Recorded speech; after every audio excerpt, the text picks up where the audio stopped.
Sambula Vinaka, and a very good afternoon to all of you. Our partners from the Australian government, DFET and the UNDP, thank you very much for being part of this journey with us. I'll share a story how REACH started. In 2014, when I became the Minister for Women, that was my first government job. I had a meeting with the reps then from UNDP, and they said, as a new minister, what is your dream project? I was just 2 weeks or 3 weeks into the job, so I sat there and I thought. And I said, I want something with which I can reach the people. I didn't realize that that would turn into such a big reach project. And the reason for this project for me was I understood that people lived in far out areas where transportation was always an issue. So when we received these two buses, right? We received 2 buses in 2015, and I remember I was invited to ride across Suva City in this bus. It was a very happy moment for me. But then I left the ministry, went to another ministry, but work continued here. So thank you, UNDP, thank you UNDP, and thank you the Australian government.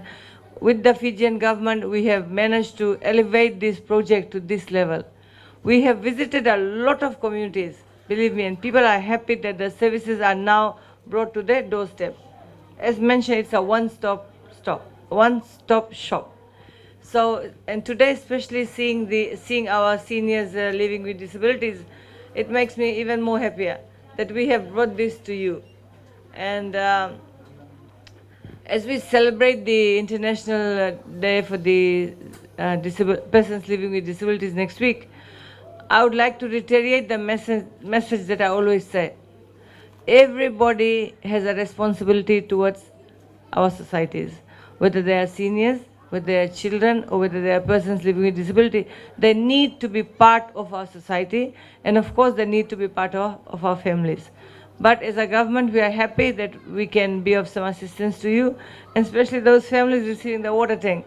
I know water as a basic necessity is sometimes difficult to access in rural, remote areas. So I'm sure the 4 water tanks will bring much joy to your families too.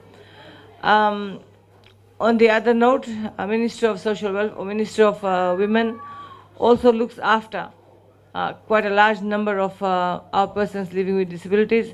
They receive monthly disability allowances. We have a social economic empowerment program for our persons living with disabilities, where we train and provide a small grant for them to start businesses.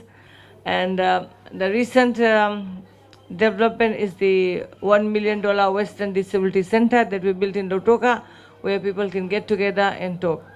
So I know it's not easy living with disabilities, especially when you age. Aging is a disability in itself. And if you are a person living with disabilities, I can understand how difficult life is. So I urge all the families that we need to take care of such persons in our life, whether they are seniors or whether they are juniors, but every member must be treated with much respect, love and care.